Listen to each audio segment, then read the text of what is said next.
quisiera dar en el tiempo que tengo hoy una introducción a una reflexión que, que pueda ser algún meollo en nuestra mente para reflexionar en esto.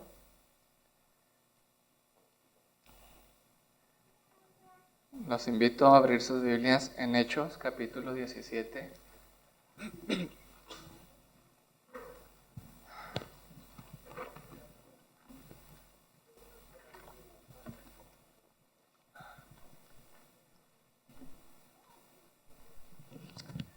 Versículo 28.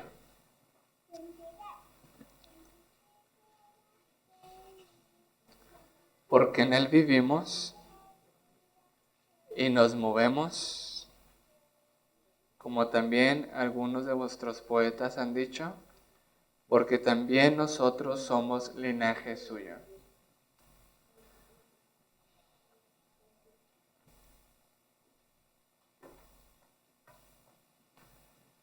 En Él vivimos, en Él nos movemos, como también algunos de los poetas han dicho, linaje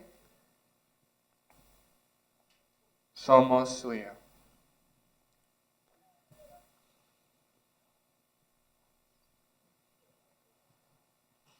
El ser humano, quizás los jóvenes más siempre se preguntan, ¿quién soy? ¿A dónde voy? ¿Y con quién voy? De hecho, esas son preguntas filosóficas. ¿Quién soy? ¿A dónde voy? ¿Y con quién voy? Y cuando alguien se pregunta quién soy o qué significa ser humano, ¿dónde trata el ser humano de encontrar respuesta a sus orígenes? Y vamos a tratar de responder esta pregunta de una forma sencilla para hablar del área relacional y poder introducirnos a lo que es el perdón.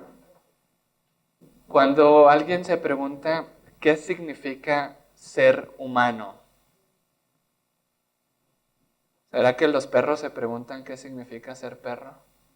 No, las vacas. ¿Qué significa ser humano? La misma pregunta en sí tiene una respuesta.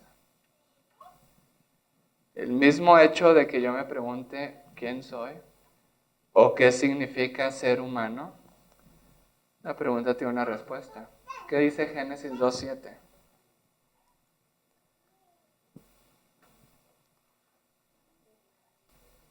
Formó Dios, como dice, vamos a leerlo exactamente.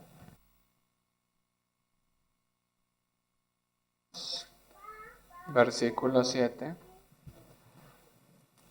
Formó pues Jehová, Dios, al hombre del polvo de la tierra, y sopló en su nariz aliento de vida. No sé cómo dice tu Biblia. La mayoría de las Biblias dicen, y fue el hombre un ser viviente.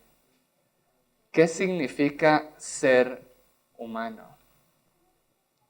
Porque yo no me pregunto qué significa tener humano. ¿Qué significa ser humano? La Biblia dice que Dios formó al hombre del polvo de la tierra y sopló en su nariz el aliento de vida. Y vemos ahí ese componente físico, el cuerpo. Y vemos el aliento de vida. Dios hizo al hombre a su imagen y a semejanza, su propio carácter.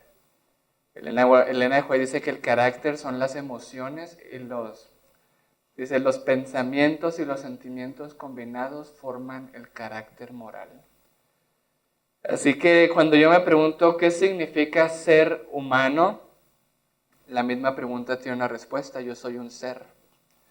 La Biblia dice, y fue el hombre un ¿qué?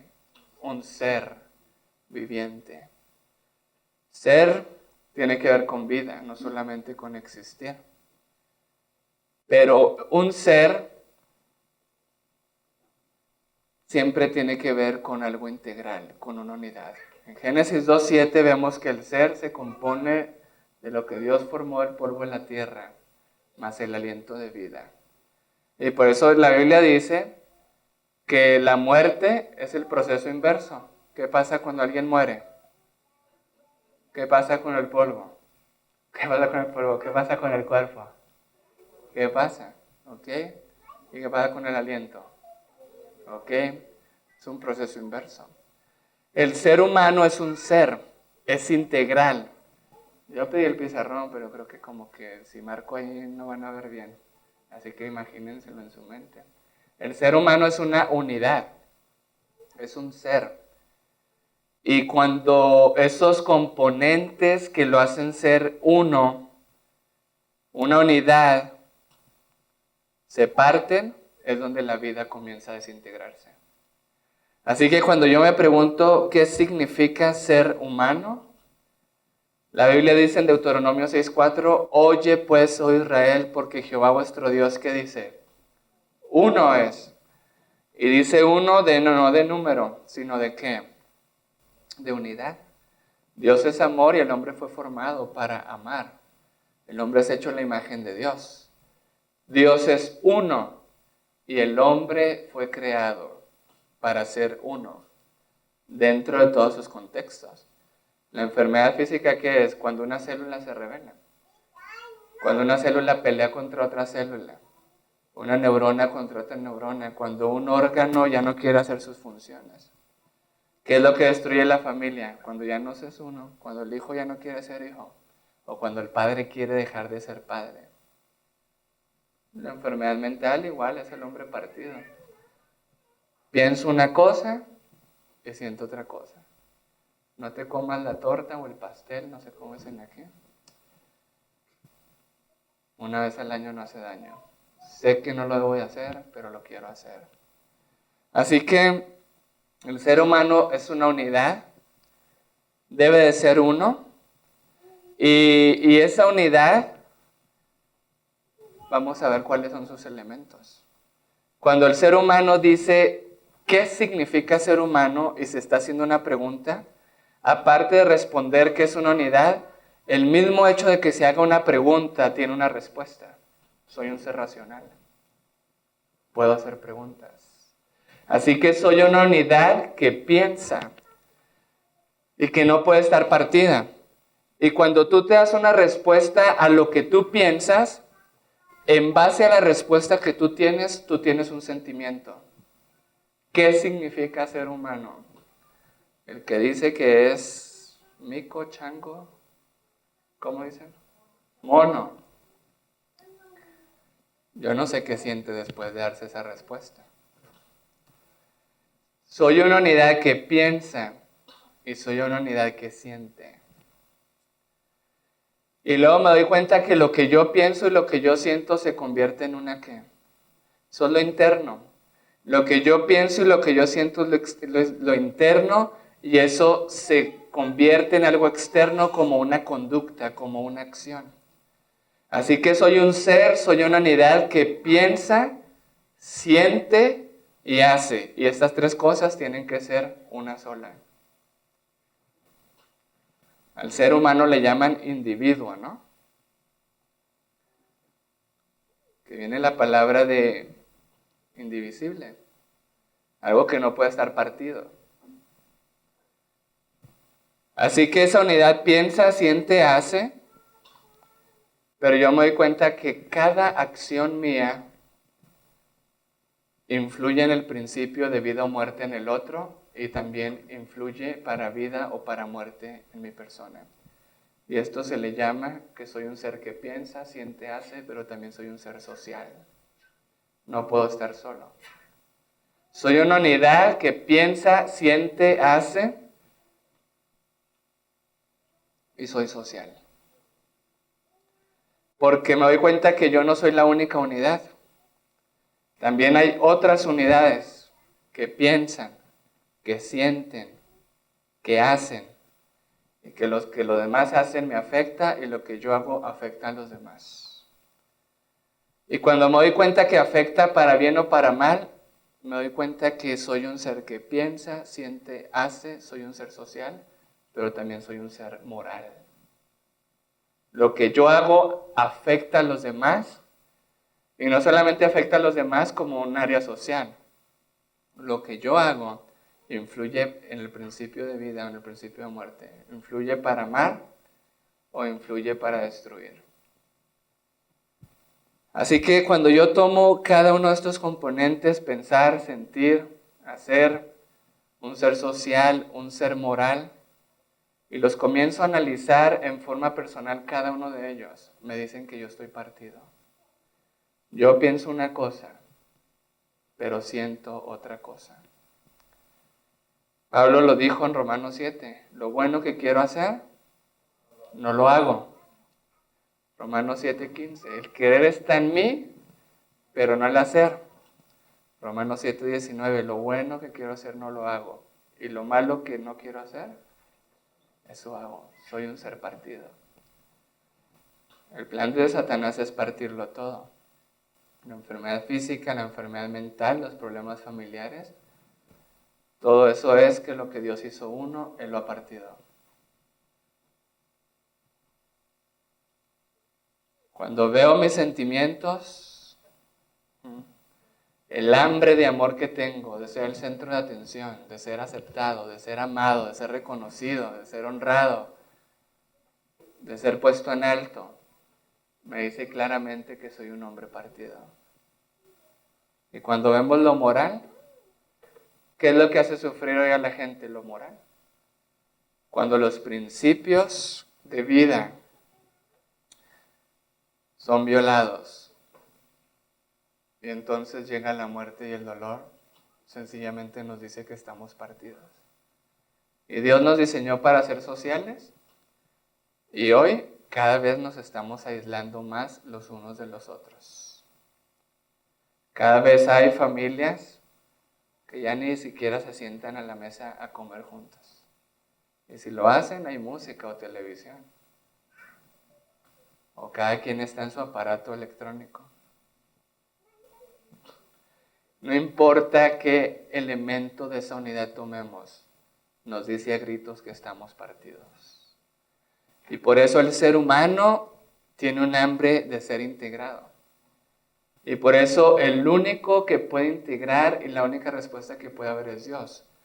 Toda la falacia y la mentira de Satanás es sensorial. La gente cree que cuando siente está integrado. Y hoy Satanás todo lo ha partido. Mis orígenes me dicen quién soy. Y cuando yo sé quién soy y tengo identidad, yo sé hacia dónde voy, yo tengo propósito de vida. ¿Ok? Y cuando yo sé quién soy y tengo propósito de vida, ahí es donde hay pertenencia. Y por eso Dios dice que cuando eres su hijo y vas a hacer su voluntad, todo lo que es de Él, ¿de quién es? Es tuyo. Pero Satanás hoy ha invertido esto. Hoy la gente en búsqueda de amor tiene que tener. Si no tengo, no soy. Si no tengo carro, no soy nadie. Si no tengo tal tipo de ropa, no soy nadie. Si no tengo tal corte de pelo, no soy nadie. Si no tengo casa, no soy nadie. Si no tengo títulos, no soy nadie.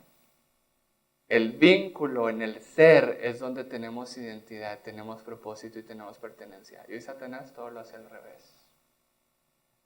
Para ver si soy, tengo que tener una experiencia sensorial, a ver qué, para tratar de sentirme vivo. Así que el ser humano es un ser partido. Y si nosotros queremos encontrar una respuesta a esa unidad que piensa, siente, hace, es social, es moral, ¿qué es lo que tiende a hacer el ser humano? El ser humano siempre trata de encontrar las respuestas en sus orígenes. Y es bien interesante que aún los que no creen en Dios no tratan de encontrar la respuesta en sí mismos. La tratan de encontrar en el Big Bang, en la evolución, o quién sabe dónde, pero siempre fuera de uno mismo, porque cuando yo sé que yo estoy partido, yo no puedo encontrar la respuesta dentro de mí mismo, y ningún ser humano puede ser mi centro, porque ese ser humano también está como partido. Así que yo tengo que encontrar una causa, por lo menos 3 causas. Hoy se ha comprobado que todo lo físico, todo lo que es energía y materia, no tiene una respuesta a sus orígenes en sí mismo. Todas las respuestas están afuera. Y esto nos habla de que entonces tiene que haber una causa no física, sino una causa espiritual para obtener la respuesta. No, aquí es el hombre. A la problemática de ese hombre partido. Lo moral y lo mental. El único que piensa, siente, hace, social y moral es Dios. Y es el único que es uno y nos puede integrar. Y es el único que puede ser la respuesta. ¿Hoy cómo estamos? Vamos con un psicólogo que está divorciado. Vamos con un psicólogo que su hijo tiene problemas de identidad de género. ¿Ah? Cuando yo me gradué de psicología y ya no hago esa psicología, los maestros estaban preocupados porque decían, la mayoría de los jóvenes que están entrando a estudiar psicología es para tratar de solucionar sus problemas. Puro emo, puro dark y no sé qué otras subculturas hay aquí. Pero ellos decían, pero no los podemos sacar, están pasando las pruebas y todo. Un ser partido dando la respuesta a otro ser partido. Solamente la mujer samaritana, que fue una, podía ser una fuente de vida para los demás. Pero tenemos que obtener primero sanidad y libertad. Así que es una pequeña parte para entender que no hay otra respuesta sino solamente en Dios. Y que Dios no es una energía y una fuerza. Dios es una persona. Porque la respuesta que yo necesito es a nivel de individuo y a nivel de persona. ¿Cómo define Elena de White la individualidad en el libro de la educación? Ella dice todo, lo voy a parafrasear un poquito, pero dice que todos nosotros hemos sido dotados con una facultad semejante a la de nuestro Creador. Ella dice, la facultad de pensar y hacer, la individualidad. Que lo que yo pienso se haga.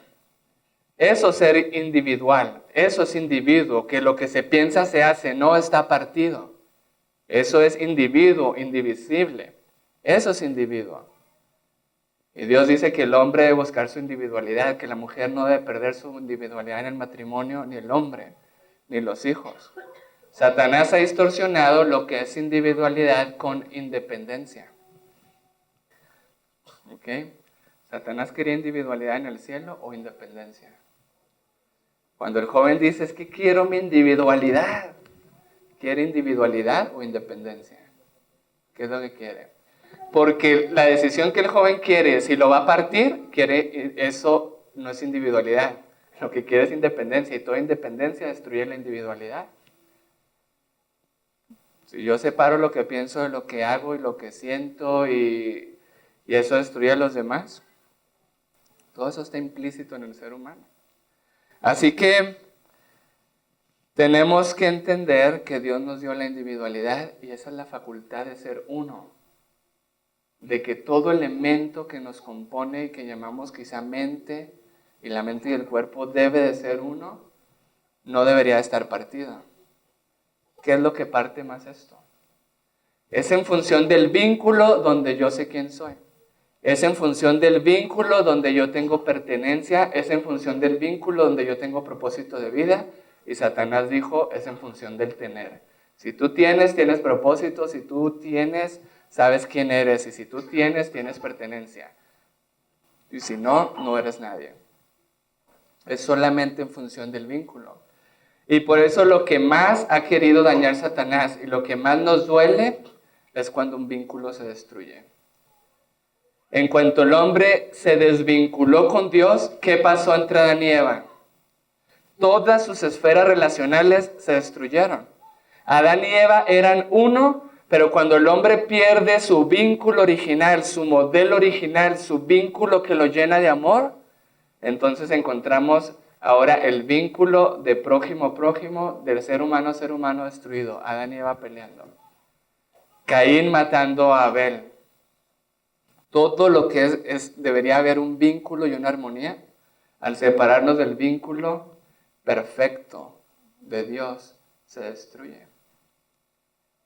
Y luego, el hombre tenía dominio sobre la naturaleza, tenía que ser siervo.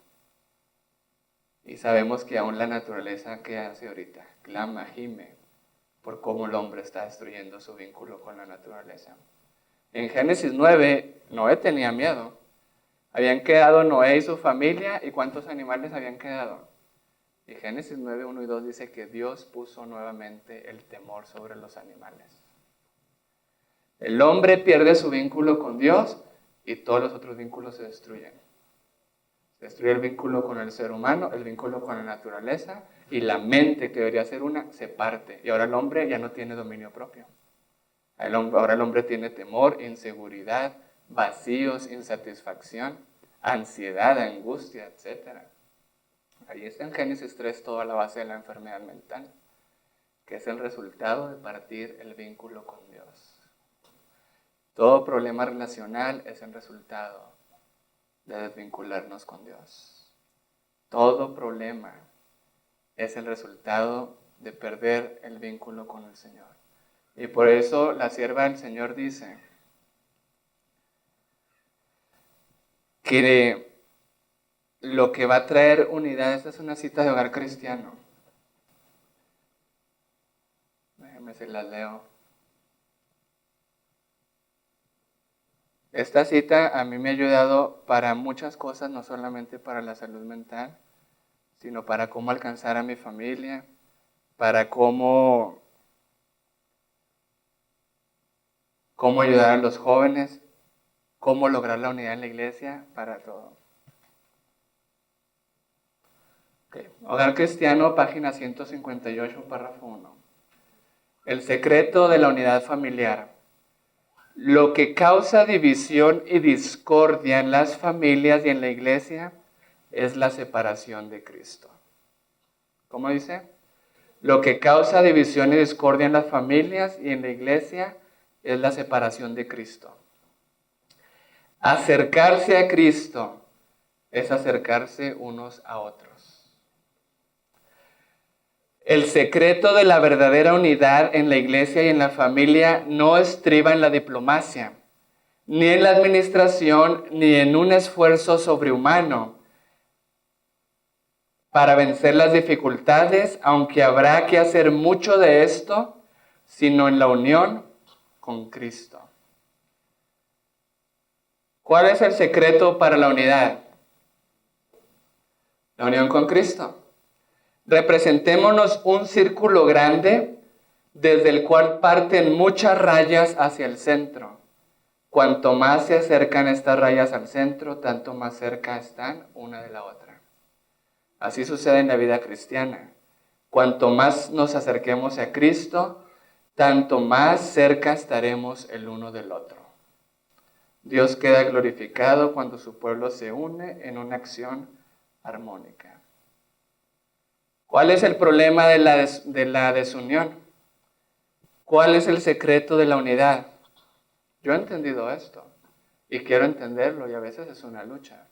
Cuando yo siento que alguien está separado de mí, ¿de quién estoy separado yo? De Cristo. Si me quiero acercar a los demás, ¿a quién me tengo que acercar? A Cristo.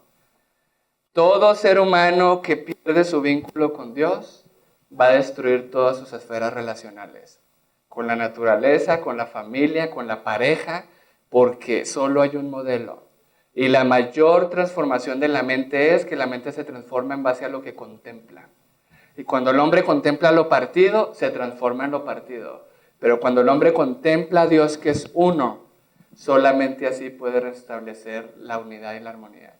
Ese ejemplo que dice en la inspiración, hagan un círculo, entre más cerca está uno del centro, más cerca están los demás. ¿Quién entiende eso? Cuando yo conocí esto, a mí me dijeron, usted va a dejar a su familia y no le va a enseñar el vegetarianismo y no les va a enseñar a tantas cosas. Y yo dije, lo único que yo tengo que hacer es estar en donde Dios me diga que voy a estar más cerca de Cristo. Y yo no sé cómo, pero yo tengo 5 años en Venezuela, separado de mi familia, los veo una vez al año. pero son vegetarianos, pero han aceptado esto. Porque cuando yo estoy con Cristo, ellos van a ver algo en mí. Yo no tengo que irles a dar teoría ni información. Necesitan ver algo real. Y cuando llego a la casa y me daban lo más rico, unas enchiladitas de pollo.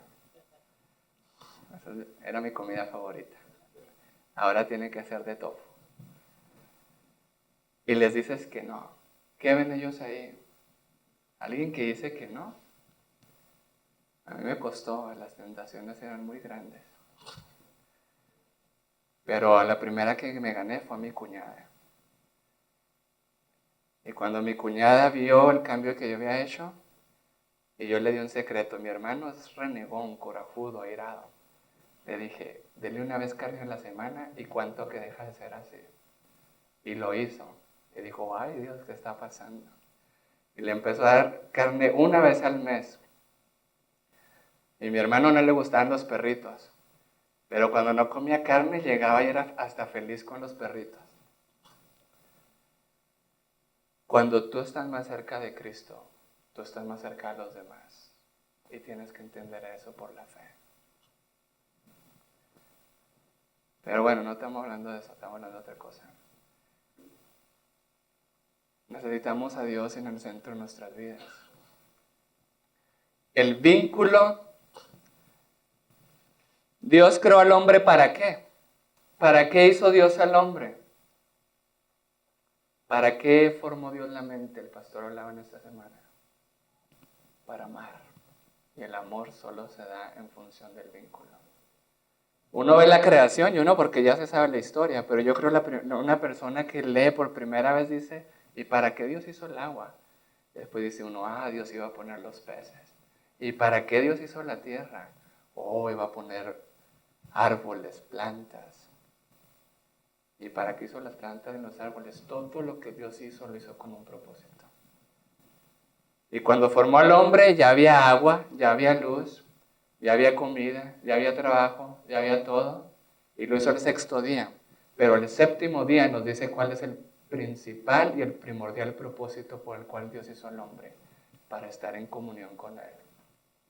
Para vincularnos con Él. Y por eso Satanás lo que más va a querer destruir y dañar es el vínculo. Y es ahí donde sufrimos. Es ahí donde sufrimos. Dios dijo, no es bueno que el hombre esté solo. El hombre es un ser social. Y por eso hoy es muy triste que nos estamos aislando. Primera de Juan 3:4, ¿qué dice? ¿Pecado qué es? Transgresión de la ley.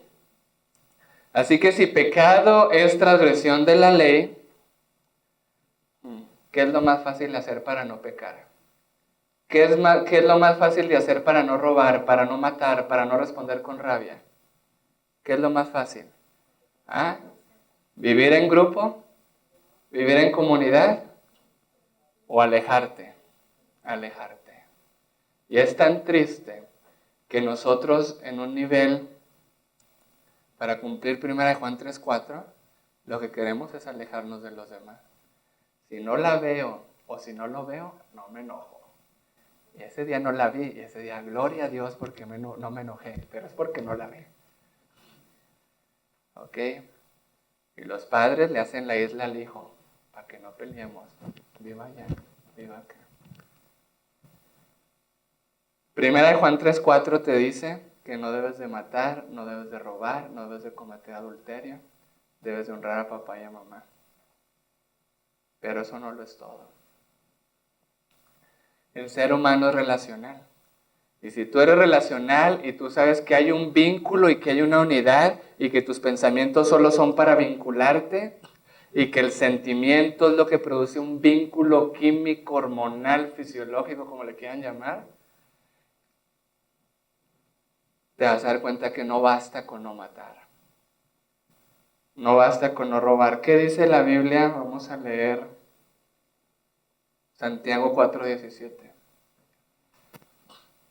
Así que el que sabe hacer lo bueno y no lo hace, es pecado. Otra definición de pecado.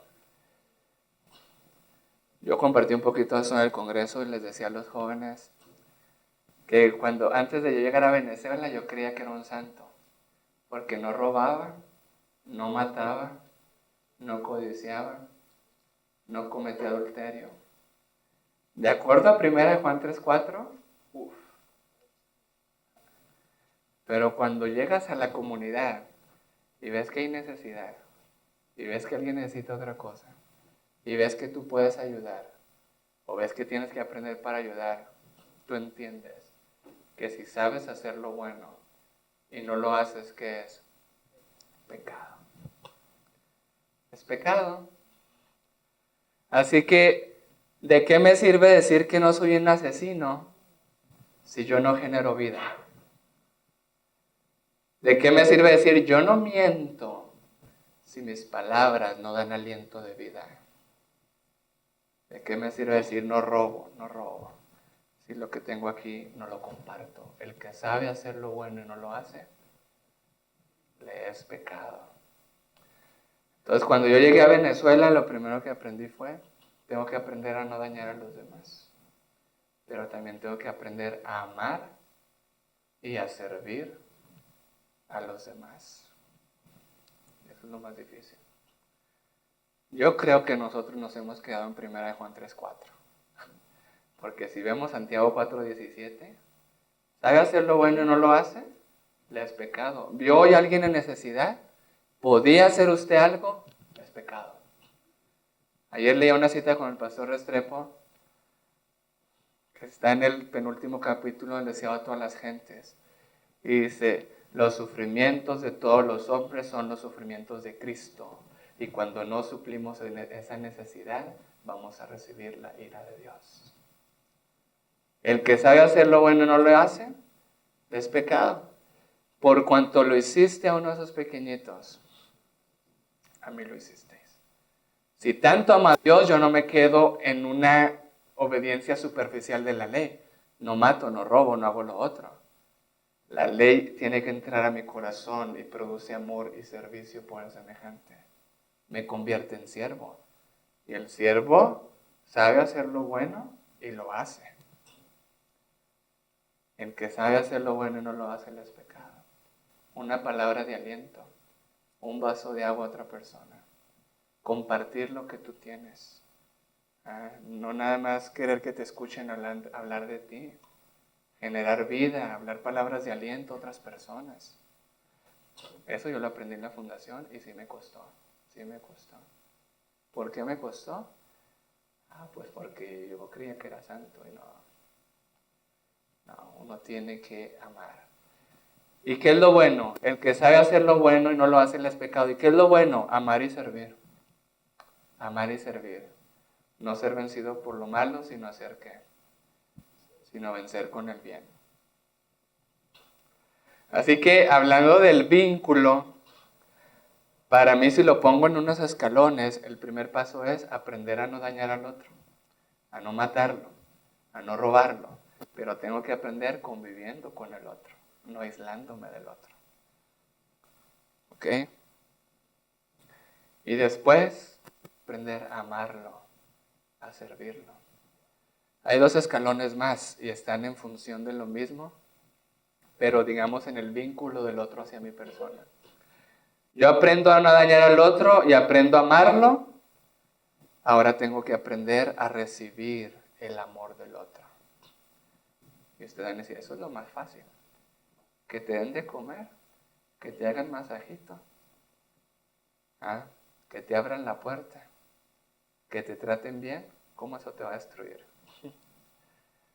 ¿Cuántos no se elevan y se ensalzan cuando les hacen un bien? Oh, yo soy superior. ¿Cuántas esposas son una ofrenda para el esposo? Y el esposo cada vez es más opresor y le exige más. Hay que aprender a recibir el amor. El que se le da amor y servicio y no agradece, está destruido. El que se le da amor y servicio y se eleva.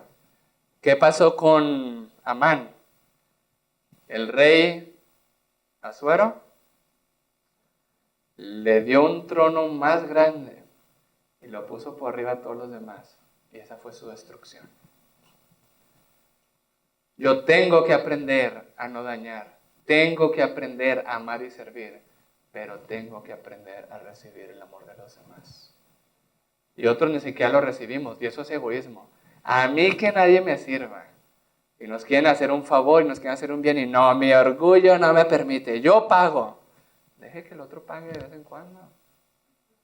Déjese amar. Pero el orgullo bloquea y dice, no, yo soy tan bueno que solo yo genero amor. Tengo que aprender a no dañar, a amar, y tengo que aprender a recibir el amor de los demás. Y el cuarto paso, más difícil. Tengo que aprender a recibir la herida del otro. Y eso me costó más. Antes de irme a las delicias, quién sabe, no me acuerdo cuándo escuché un sermón del pastor que se llamaba Las 3 pruebas. ¿Lo han escuchado? Las 3 pruebas. La alimentación, la huerta, decía él, y la tercera, la convivencia. En México hay un dicho que dice, el muerto a los 3 días apesta, huele mal. ¿Cuánta gente dice, no, yo voy a visitar a mi mamá, pero solo un día? Uy, si me quedo 3 días, no. Vivir en comunidad como Dios nos hizo. Para vivir en comunidad, tiene que educarnos y enseñarnos a aprender a recibir la herida de los demás. Tengo que aprender a no dañar al otro, 1 Juan 3:4. Tengo que aprender a amar, a hacer el bien. El que sabe hacer lo bueno y no lo hace, es pecado, Santiago 4:17. Pero tengo que aprender a recibir el amor del otro. Dios a todos nos ama. ¿Y por qué uno se destruye? Porque el amor que no se da se queda entre uno y se destruye. Eso es egoísmo, se pudre. Pero también tengo que aprender, ahí es donde entra el perdón. ¿Cómo aprender a responder cuando el otro me trata mal? Y hay una sola respuesta. La única respuesta que hay ante el perdón, ante la herida, es el amor, y el amor es perdón. Es la única respuesta. Así como usted se puede hacer una herida física, esa herida va a sanar. Nos da más miedo de que se infecte. Y lo mismo pasa en el corazón. Cuando tu corazón es herido, Jesús dijo, no es la herida, no es lo que entra, lo que contamina. ¿Qué es? Es lo que sale cuando se infecta los pensamientos negativos. El único antiséptico es el perdón. Si no, eso se infecta con rabia, con amargura, con rencor, con remordimiento. Y para mí estos no son 4 escalones, así como ya hice uno y ahora estoy en el otro, son dinámicos. Si tú no sabes recibir el amor de los otros, vas a poder responder ante una herida. Si tú ni siquiera sabes no mentir, vas a poder amar. Este es un proceso y es en función del vínculo, y solo Dios lo puede hacer en nosotros. Por eso hay otra definición más de pecado. No tengo aquí la cita, pero ustedes la conocen bien. Todo lo que no proviene de fe es pecado. Estos 4 pasos son imposibles hacerlos en nuestra propia fuerza.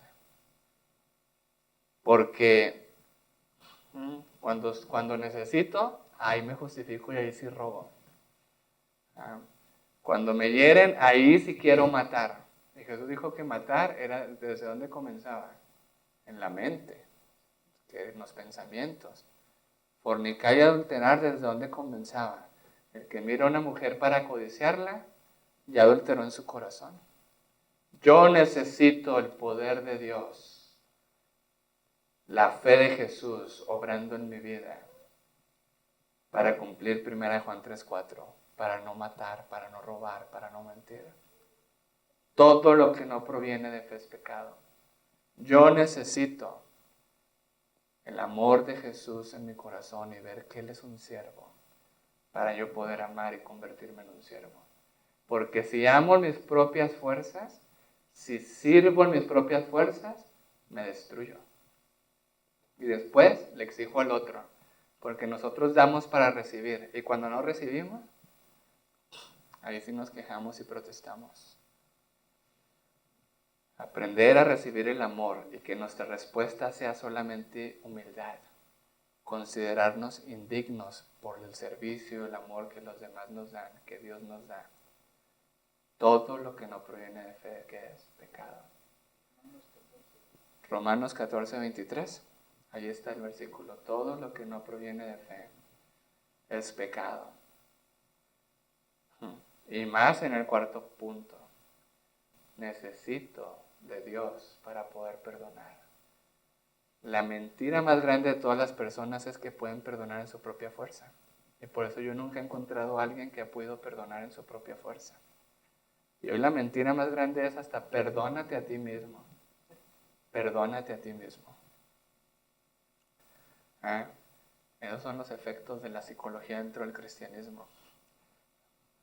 ¿Cuándo David se perdonó a sí mismo? ¿Qué personaje bíblico se perdonó a sí mismo? ¿Cuándo Jesús le dijo a Pedro que se perdonara a sí mismo? Cisternas rotas. Cisternas rotas. Bueno, esos 4 pasos yo los aprendí. Y duelen. Y son dinámicos. Y son situacionales en el sentido de que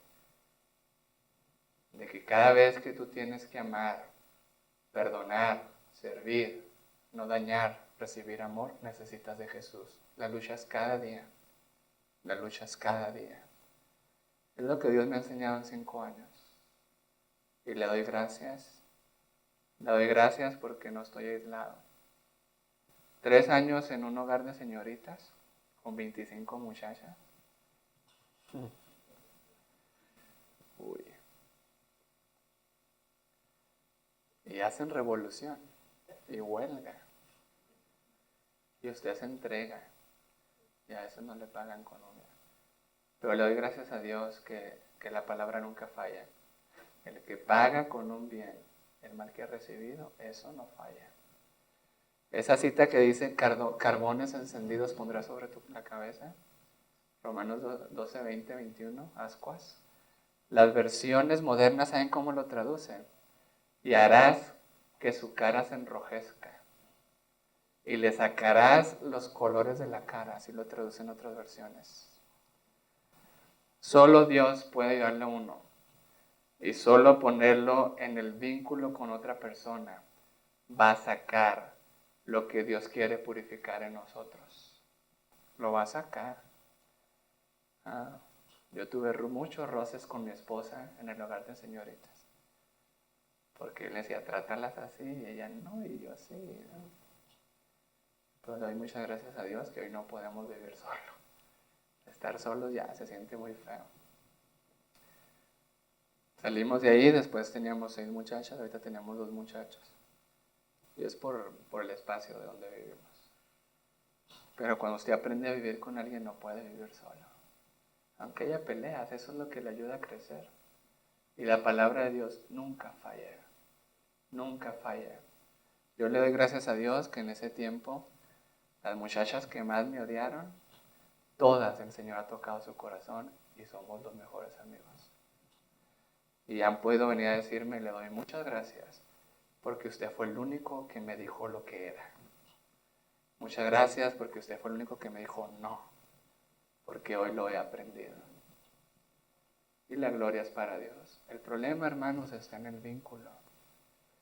Y por eso cuando tú no te vinculas, cuando tú que fuiste creado para amar, no amas, tú te destruyes. Tú estás vacío. Esta semana vamos a entender unas otras cositas. Que me quedan 10 minutos y quiero terminar con una historia que está en la Biblia. Que les di una ensalada, pero todo era el vínculo, ¿ok? Hay que aprender esto, hermanos. Pecado, ahí están las definiciones. Todo lo que no proviene de fe es pecado.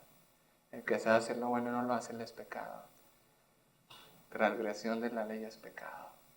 Y tú no puedes decir que vas a cumplir solo un versículo. El no cumplir cualquiera de esos 3 principios es pecado. Necesitamos a Dios en el centro. Yo le agradezco a Dios por eso. Le agradezco a Dios. Mi niña iba a cumplir 4 años y no puede estar sola. ¿a quién vamos a invitar hoy? ¿Y qué vamos a hacer hoy?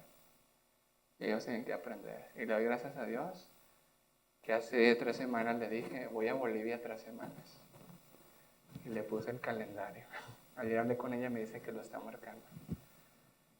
No se queja, no protesta, porque sabe que papá va a servir. Y quiero darle el modelo de que tiene que ser sierva, que no tiene que vivir para sí. Así que lo más difícil es la convivencia humana. Y el engaño de Satanás, pues búscate uno que sea igual a ti. Así no tienes problemas. Peor. Cuando tú te enamoras de alguien que es igual a ti, te estás enamorando de ti mismo. Egocentrismo total.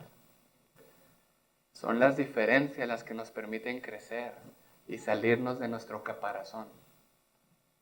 ¿O no? ¿Ok? Vamos a Marcos capítulo 2. Marcos capítulo 2. Nos quedan 10 minutos. Y voy a terminar exacto. Estoy ronquito. Marcos 2, 1. Y después de algunos días entró otra vez en Capernaum y se oyó que estaba en casa.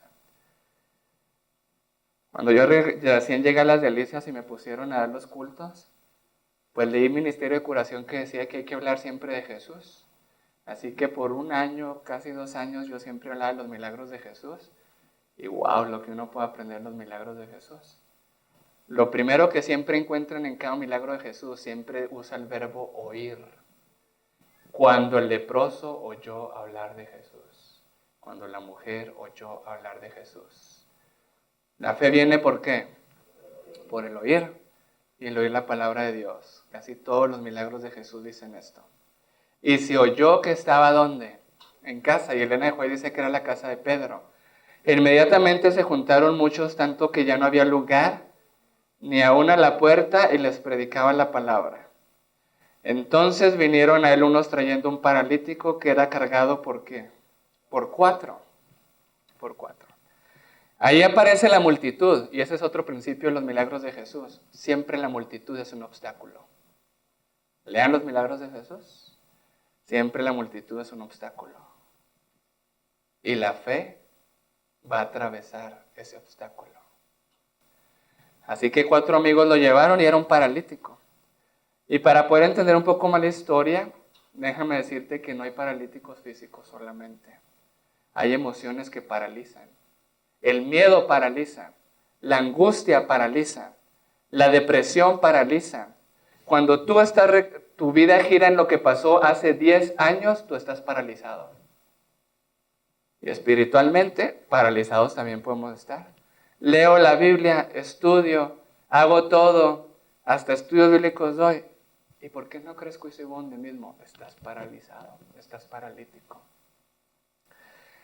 Así que estos 4 amigos llevaron a este hombre, versículo 4, y no pudiendo llegar a él por causa del gentío. Ahí está el obstáculo. Descubrieron el techo donde estaba y haciendo una abertura bajaron el lecho en que yacía el paralítico. La fe atraviesa cualquier obstáculo. Por la fe los leprosos se acercaban a Jesús. Por la fe la mujer que tocó el manto, que tenía ese flujo de sangre, llegó hasta donde estaba Jesús. La multitud, si el problema es el vínculo, por eso lo que más nos afecta hoy en día es el qué dirán. ¿Y qué dirán? ¿Y qué van a pensar de mí? Y la mayoría hace esto, yo hago lo otro. Bajaron al paralítico, versículo 5, ¿están leyendo conmigo? Y al ver Jesús la fe de este hombre, le dijo al paralítico, dice así, al ver Jesús la fe de ellos. Este hombre no podía llegar solo, ¿o sí? No. La fe de este hombre despertó la fe en sus 4 amigos. Cuando tú tienes esperanza, es hermoso que puedas sembrar esperanza en los demás. Es hermoso que otros pueden desarrollar fe en Cristo Jesús. Tenemos que ser un testimonio. Y Jesús le dice, hijo, tus pecados ¿qué? Te son perdonados. Y estaban sentados allí uno de los escribas, los cuales pensaban en sus corazones: ¿por qué hablaste así? Blasfemias dicen. ¿Quién puede perdonar pecados sino solo Dios? ¿Estaban estos hombres en la letra o en el espíritu? ¿En la letra o en el espíritu? ¿Ah? Se para el sábado la muchacha a cantar alabando a Dios y tú lo que ves es cómo está vestida. En vez de reflexionar qué quería decir Jesús. Y al instante Jesús, conociendo en su espíritu que pensaban de esta manera dentro de sí mismos, les dijo: ¿por qué pensáis estas cosas en vuestros corazones? ¿Qué es más fácil decir al paralítico: tus pecados te son perdonados, o decirle: levántate, toma tu lecho y anda? Pues para que sepáis que el Hijo del Hombre tiene potestad en la tierra de perdonar pecados, dijo al paralítico, a ti te digo, levántate, toma tu lecho y vete a tu casa. Ok, están en la casa de Pedro. Y era tanta la fe de este hombre que destruyó el techo de ese cuarto. ¿Cómo era Pedro? Bueno, ahí no nos dice qué hizo Pedro. Pero yo no sé qué pudo haber hecho si impedía que la gente llegara a Jesús. Pongámonos en el lugar de los discípulos. Hemos visto cómo llevan a Jesús un leproso. Hemos visto cómo llevan a Jesús un ciego, a un cojo, a un manco. Y las primeras palabras de Jesús son: levántate y anda, extiende tu mano, que seas sanado. Pero Jesús no recibe a este hombre, quizá con las palabras que todos querían escuchar. Me imagino que cuando ese hombre comenzó a bajar del techo, la gente estaba a la expectativa. ¿Qué va a decir Jesús? ¿Lo va a tocar para sanarlo? ¿Qué palabras le va a decir? Y Jesús, las primeras palabras que le dice son que: hijo. Ese es otro principio. La mayoría de las veces que Jesús sanaba decía: hijo, hija. Establecía el vínculo primero. Tenía que sanar la parte social. Hijo, tus pecados te son perdonados. Espera, a ver, Dios, espérate tantito. Yo vengo a que me sanes. Yo quiero recibir salud física o mental. Y tú me dices que primero necesito que tú me perdones. ¿Cómo está eso?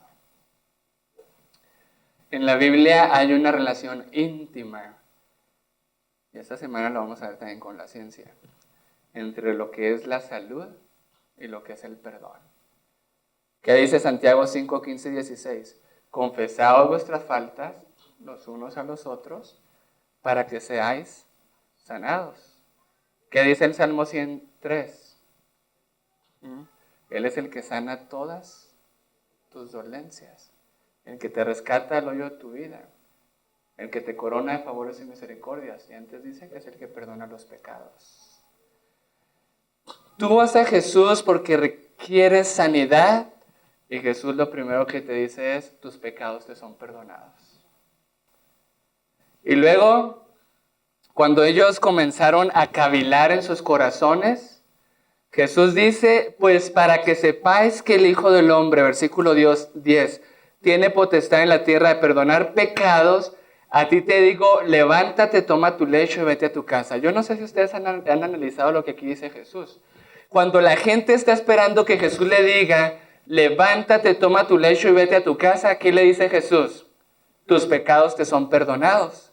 Y cuando Jesús dice: para que vean que yo puedo perdonar pecados, a ti te digo, ¿qué esperaríamos que dijera Jesús? Para que vean que yo puedo perdonar pecados, a ti te digo, ¿de qué está hablando Jesús? A ver, para que vean que yo puedo perdonar pecados, ¿de qué está hablando Jesús? ¿De qué está hablando? Del perdón de pecados. Para que vean que yo puedo perdonar pecados, a ti te digo, lo que yo esperaría en ese lugar que Jesús dijera es: tus pecados te son perdonados. Jesús está tratando de llamar la atención aquí a algo. Cuando la gente esperaba que ese hombre bajara y le dijera: y le dijera, levántate, toma tu lecho y anda, estás sanado, Jesús le dice, tus pecados te son perdonados. Y cuando Jesús dice, para que vean que el Hijo del Hombre puede perdonar pecados y le podía reafirmar el perdón de pecados, Jesús ahora dice, levántate, toma tu lecho y anda. Totalmente opuesto a lo que la gente estaba esperando y a lo que tú y yo también podemos esperar. El primer paso en la restauración de todo vínculo no es perdonar, es que tú seas perdonado. Esa es solo la introducción. Nunca vas a poder perdonar si tú no has sido perdonado primero. Vas a Jesús y le dices, Señor, necesito sanidad. Y quieres escuchar sus palabras, extiende tu brazo. Que cuando el Señor dice, Elena de White dice, miles de personas que adolecen hoy en día en Ministerio de Curación necesitan escuchar las mismas palabras antes de poder recibir sanidad.